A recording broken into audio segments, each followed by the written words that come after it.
Hi, everybody. Welcome to the HYSKY Pod, episode 2.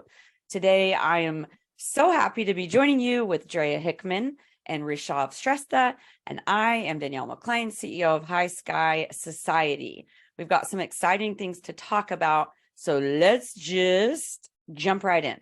So the way we do this is each month, we each pick an article that we want to talk about, and I'm going to go first. And I'm going to pick this article by a company called NEX Aero. I'm going to share my screen. And I actually kind of cheated because we actually wrote this article about NEX. But I think that you're really going to like it. So let me just share it. All right, cool. So HYSKY Society announces funding round for hydrogen aviation startup NEX Aero. This is their hydrogen eVTOL. I love it that they use hashtag H2eVTOL because we actually started that hashtag. So that's exciting. And they basically just raised their seed round of 3.5 euros, which is right now about 3.8 million. And they're a Berlin-based aerospace startup. Now, what's super interesting for me is they kind of just came out of nowhere. And I didn't know anything about them like 6 months ago. And here they are. And you can learn more about them because they will actually be our next speaker at HYSKY Monthly, which is our free educational webinars that we hold every month. They're free and open to all. So you can actually come on there, and we'll be with the CTO, Johannes, and he'll be presenting, and there's Q&A. So if you want to ask him a question directly, you'll have the chance to. The registration is in the link, and we'll put these links down in the description. But yeah, so actually let's just have a peek at their website. And Drea and Rishav, I would love to hear what your thoughts are on NEX, just at a first impression. Yeah, I think they're pretty stealthy. That's for sure. And I thought when you said Nex, I thought they were Nexa, and I was like, oh, Nexa's making a plane? And then Shout that's not out Nexa. NEXA and Urban Air Mobility. What is it called? The UAM Geomatics. Yeah. Shout out NEXA Capital and UAM Geomatics. I know I keep calling them NEX on an accident, but for the non-engineers, I think 500 kilometers is like 300 some change miles. So that's a pretty nice range.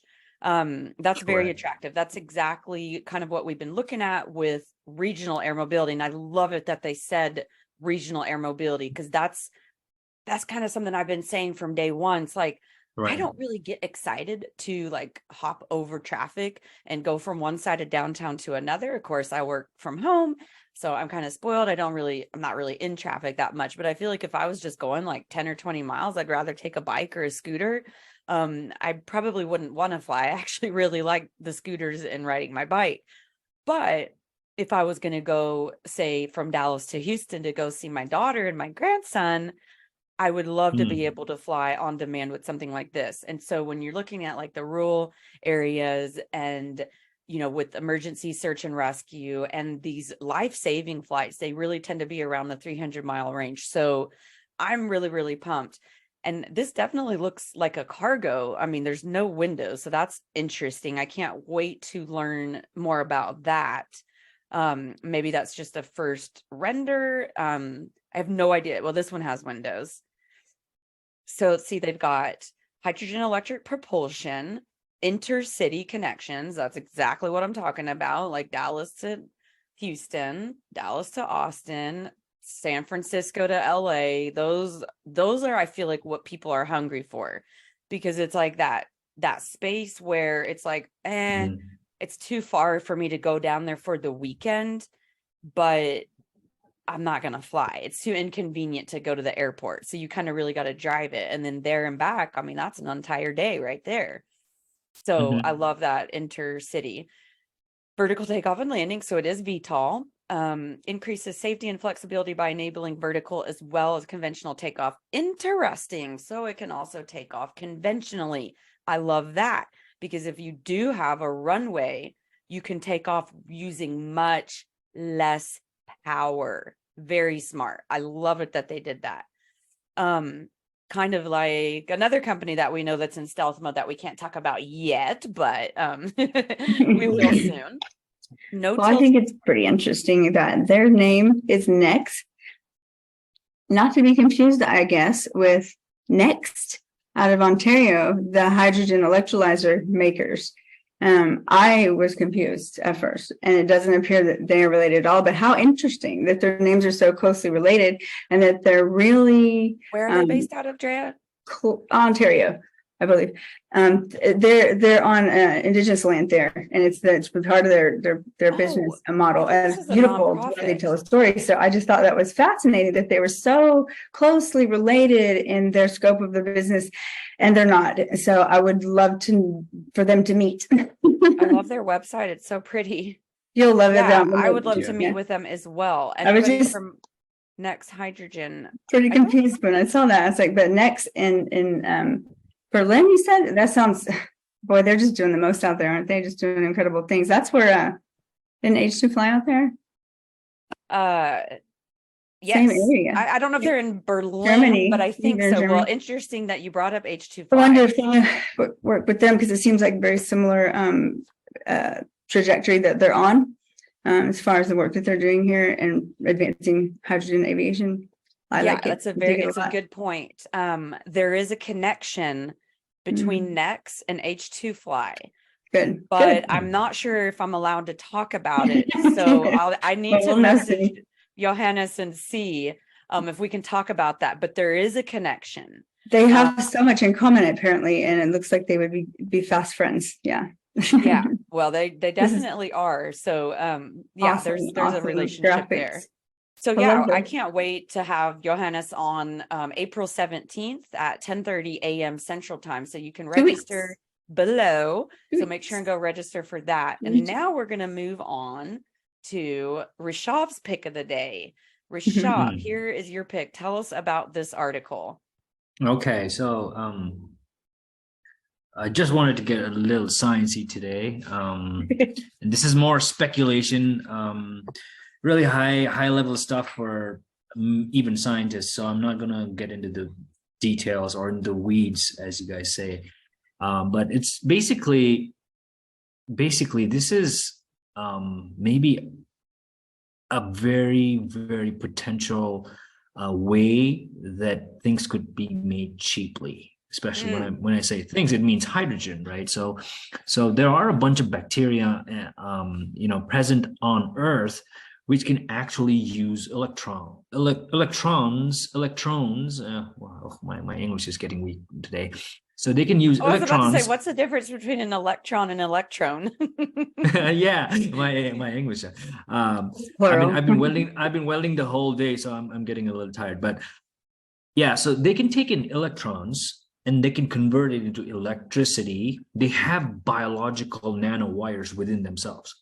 So there are a bunch of nano cluster. You do come to this nanotech a lot.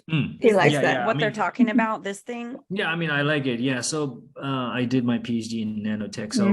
So basically, a nano cluster is basically like a collection, but in the nano size realm. So it's like everything. There's like let's say you have a net. And that's like a normal macro thing you see in life. There will be certain millimeters, but you can still see it. But these are the same kind of shapes and same kind of forms and structures, but they are in the nanometer range.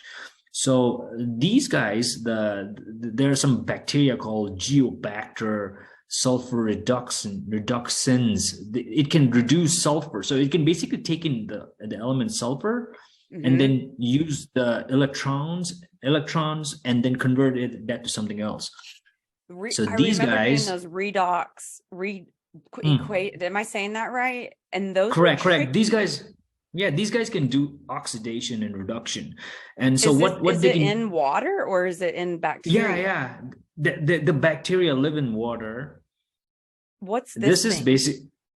This basically they're doing it in water. What's this black thing? I have no idea. I didn't Okay. get to access the entire article, but it's behind a paywall. I tried to access it here, but I couldn't. But what I can get from the abstract and what I summarized from other articles that were summarizing this article is that instead of having a chemical plant where you would do the same kind of things, you can now do the same kind of chemical reaction with this bacteria, with these bacteria, and they can basically, what they can do is they can make catalysts, palladium catalysts on their surface, and that catalyst can then the bacteria with those catalysts can then participate in something called a hydrogen evolution reaction. So basically that will lead to any kind of reaction that can lead to generation of hydrogen. So in a sense, these bacteria can be maybe useful to release hydrogen later on. And who's doing, what's this to like grow company? hydrogen basically to create it? Correct. This is like Fantastic. the algae this is like the algae that makes I forgot what they can also make hydrogen. Some algae can also make hydrogen. Yes, So this is like this is like like a more industrial version. And this is happening in Saudi Arabia. King Abdullah University of Science and Technology, that's KAUST or KAUST, I don't know how it's pronounced. So they're doing it in Saudi Arabia, but this, like, get this bacteria is actually earmarked by the World Bank. Interesting.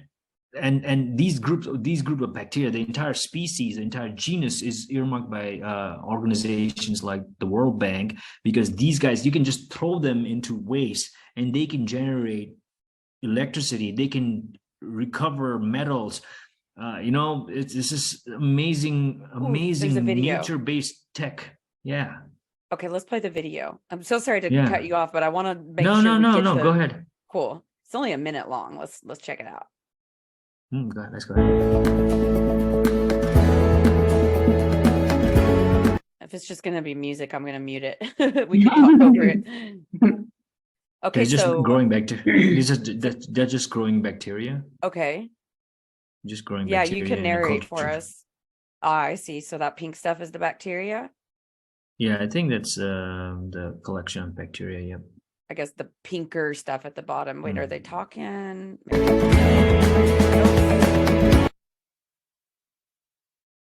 I would like to know what they're talking about.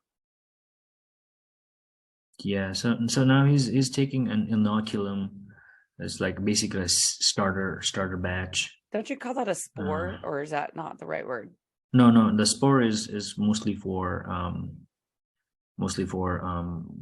fungi. They Okay, have gotcha. or sometimes bacteria can form spores too, but that's a dormant form. I see.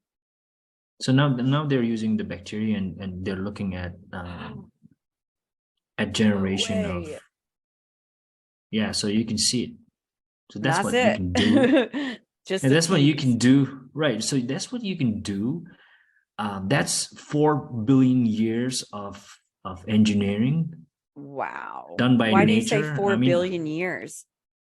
Because the bacteria actually, maybe even more. Bacteria have been here on the planet for 3.8 something billion years, but they actually came from outer space. So at least they're 4 billion years. They might be even more older.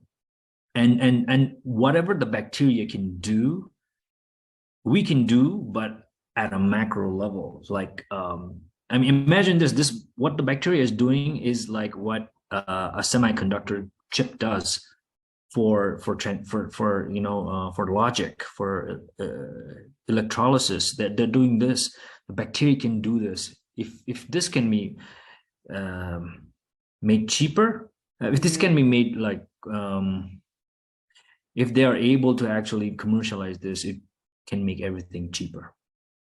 Interesting. That has the so potential. They published something in the ACS Sustainable Chemistry and Engineering. Yeah, so this is behind a paywall. This is a very good journal. This is tier 1 journal, and nothing gets published in this kind of journal if it's not really really high level research. Very cool. I'm gonna definitely dig into that. Good find. So it's basically biological hydrogen production.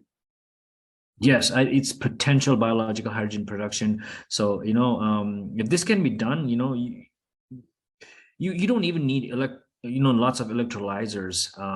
We can grow At that That's awesome. Yeah, and it makes me think of like, I don't know, I always hear people talk about like the mass amounts of like bacteria in the ice in like the Arctic, and I don't know enough about it, but I wonder if that could be used potentially. So I guess it has to be a certain kind of bacteria. I need to read the study before I get too in the weeds, but super interested. That's a good find. Nano-sized metal catalyst with remarkable water splitting. Yeah, good find. Can't wait to learn more about that. Okay, cool. Yeah, I mean, so like now people are doing, the fracking and all that. This is way interesting too. Yeah. And again, it was King Abdullah University of Science and Technology out of Saudi Arabia. Cool. We'll definitely look more into that. Okay, now my internet is being buggy, so I hope it's not being jumpy on your all's end. It's definitely being jumpy for me, but okay, so this is Drea's pick. Drea, do you want to preface this video clip with anything before I play it? I'm not sure that that's exactly where it needs to be on the clip, but yeah, I'll say something. This is just something that I discovered. It's been out for a couple of years, but I did want to dig into it more because people kind of laugh when I talk about power paste and how we can have hydrogen from a semi-solid. You know how I feel about going solid state and how that's just so important. And I just, after reading some of the setbacks that we have and some of the complications we've been having with the liquid and the gaseous, and I'm always searching for just the newest, latest thing. And I found these guys who are doing a power paste. It's actually, you add water and you have hydrogen, basically, in a nutshell. And it comes from the Fraunhofer Institute, which is I believe Germany, and of course all great things are coming out of Germany right now. Love Germany. And this is another great thing. There's just brilliant science, and I won't get too technical because I can't, but I do know that this is absolutely catching on, and it works. It's ready now. It's being used now, and I was thinking about it for maybe, I don't know, drones. Some use that I might be able to apply it in some realm of aviation. As of yet, it's not doing aviation, but I got to tell you, and I'm so sorry to jump in. I got to tell you though, about 2, maybe even 3 years ago, when we first started HYSKY Monthly, which at that time it was called the H2E VTOL Council, there was an article about hydrogen paste goo. It looked like Elmer's glue. They were circulating around our group, and we tried to get in touch with them. And we couldn't. And I don't know if it's the same group or not, but I've been a fan and I've wanted to learn more. So I'm really excited to watch this video. So I think the interest is certainly there for aviation. Maybe that's a connection that we can make at Flying High in this June, our large event. Absolutely. I would love to get them there. I just think that that's just, it's so right now, and it's ready to use. So it's not something that we have to grow or create, which I love that science too, but I was like, wow, this is something we could actually touch and see working. And the YouTube video led me to the Fraunhofer Institute, as FRAUNHOFER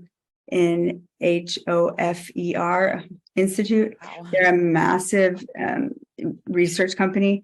This is just one of the things that they do, and that's when I found some more information on it. This made me more curious. I can't wait to see. Let's go. So how can a gray goop solve all these hydrogen-related problems and bring us one step closer to sustainability? Well, to answer that, we have to know what the goop is. The substance, called power paste, is developed by the research team at the Fraunhofer Institute for Manufacturing Technology and Advanced Metals in Dresden, Germany. This magnesium hydride-based paste stores the hydrogen in a chemical form at atmospheric pressure. To produce the paste, magnesium is combined with hydrogen at around 350 degrees Celsius and 5 to 6 times atmospheric pressure to form magnesium hydride. An ester and a metal salt are added to complete the process to form this viscous goop that can be loaded into cartridges. In powder paste form, it is completely stable up to temperatures of 250 degrees Celsius. Talking about releasing this energy, it is done by a plunger mechanism, where the paste is pushed into a chamber where it reacts with water to release hydrogen at a controlled dynamic rate. This hydrogen can in turn power a fuel cell to produce energy for powering the vehicle. The most impressive part is that half of the hydrogen which it produces comes from the water itself with which it is reacting. This makes hydrogen transportation extremely easy. Pulling out the cartridge and replacing it with a new one at the service center is all you would have to do.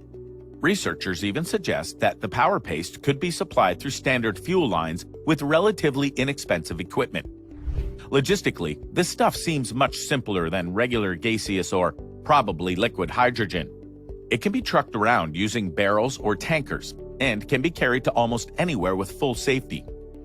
This powder paste carries 10 times the energy of a same-weight lithium battery and substantially more than a 700 bar hydrogen gas tank of a lithium battery. This powder paste carries 10 times the energy of a same-weight lithium battery and substantially more than a 700 bar hydrogen gas tank of equal weight. Research also says that a car powered by powder paste can have a range comparable to or even greater than gasoline-powered vehicles. If we were to make a real-life comparison, then we can take the example of Tesla EVs. A long-range Tesla Model 3 battery weighs around 1,060 pounds with a capacity of roughly 75 kilowatt-hours, having a range of 300 miles. On the other hand, a traditional 8.5-gallon hydrogen fuel tank typically carries around enough fuel for a range of 400 miles, weighing just 76 pounds. On contrary, a cartridge of the same weight can take you around 1,800 miles. That's just incredible. But we're forgetting that these systems are not 100% efficient. While lithium-ion batteries stand at 90 to 95% efficiency, hydrogen-powered fuel cells are only about 60% efficient. Not if you look the at average daily commute in America is 41 miles. So, in a month, it would be around 1,200 miles. That means if you are using the Tesla Model 3, you have to recharge it 4 times per month, which will cost you around $120 per month in the US. But for a powder paste-driven vehicle, that cost will be double that of lithium-ion batteries. This is because of 2 factors. First, hydrogen is more expensive than electricity.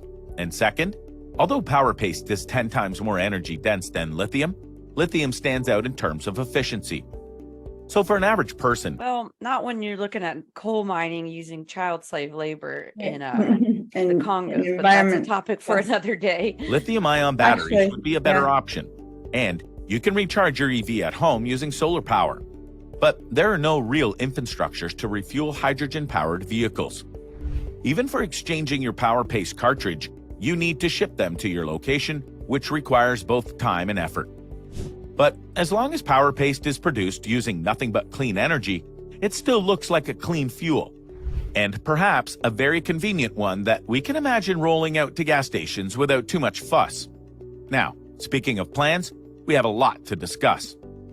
Fraunhofer IFAM is building a powder paste plant at their facility.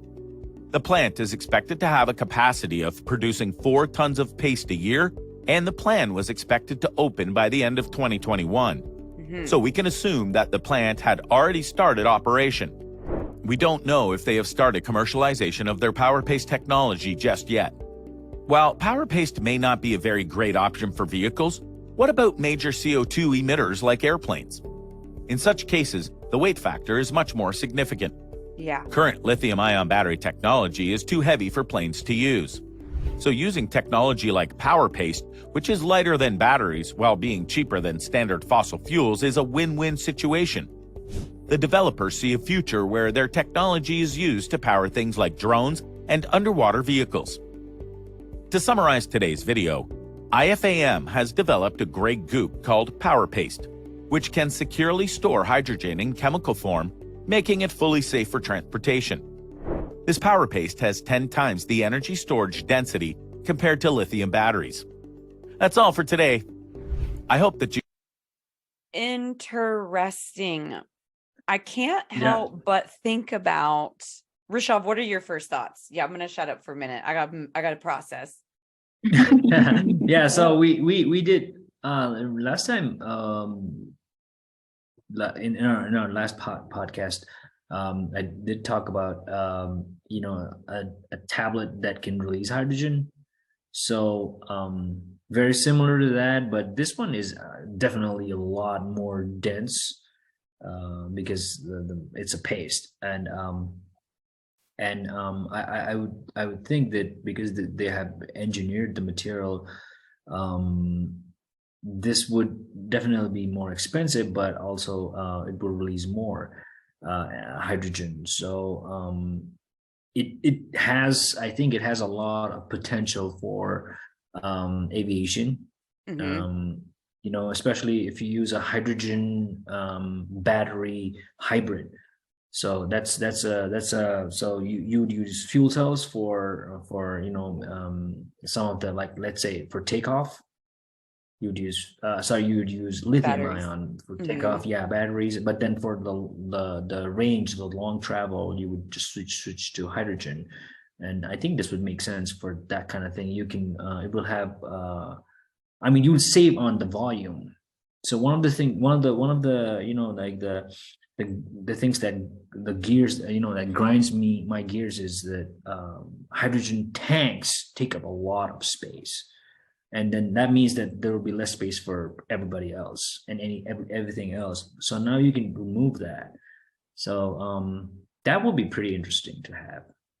Yeah, I agree. And okay, here's what grinds my gears is Drea and I found the other day, and I'm not even gonna say what it was because I want to dig into it more. But basically, I think we've all been like a fan of the idea of solid state hydrogen for quite a while, but there is some misinformation.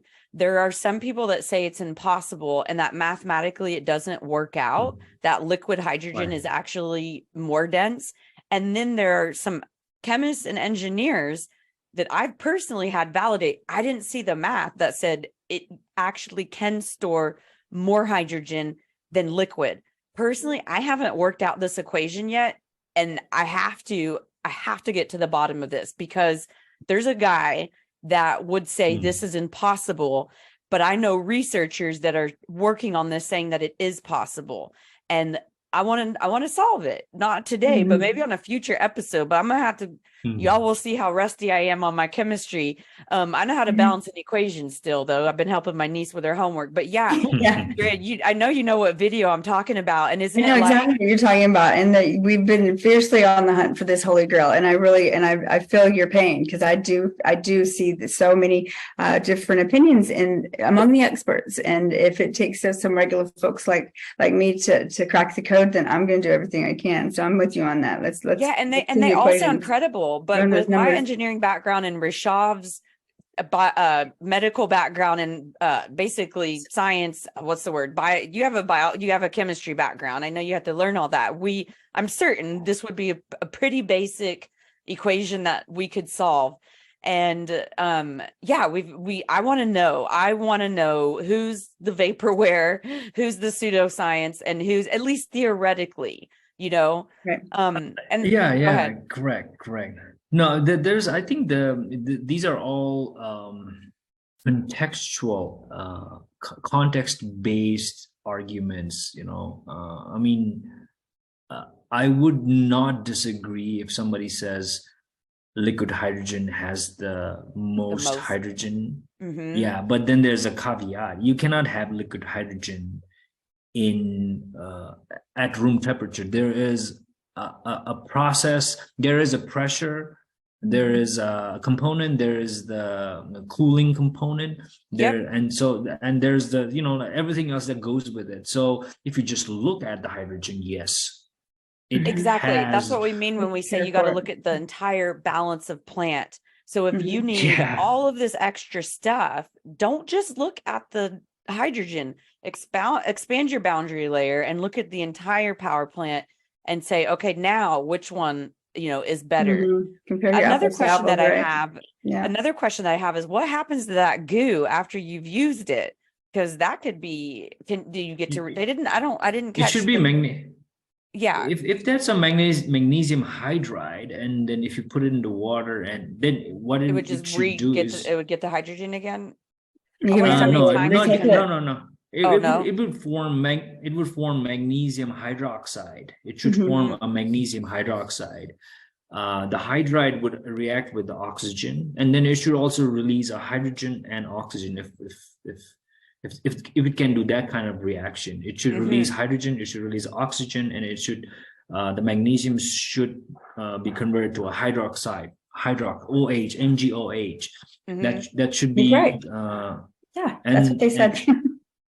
right, and then that magnesium Exactly. can be reused. You can take that water, and then it can be put in another process where the OH radical can be removed and then replaced with a hydride. So you can basically regenerate. Reuse it. If Yeah. my chemistry is, if I remember my chemistry I correct. actually did some further reading, and you're exactly right. So that's what Yeah, they said. so I would love if anybody listening knows how to get a hold of these folks, or anybody that's working on a paste, a goo, a pellet, any Or of a solid these of any things. kind. Yeah, or a semi-solid. I don't know really what you call it, because even the pellets that I saw, they were so small that they Yeah. kind of flowed Right. like a liquid.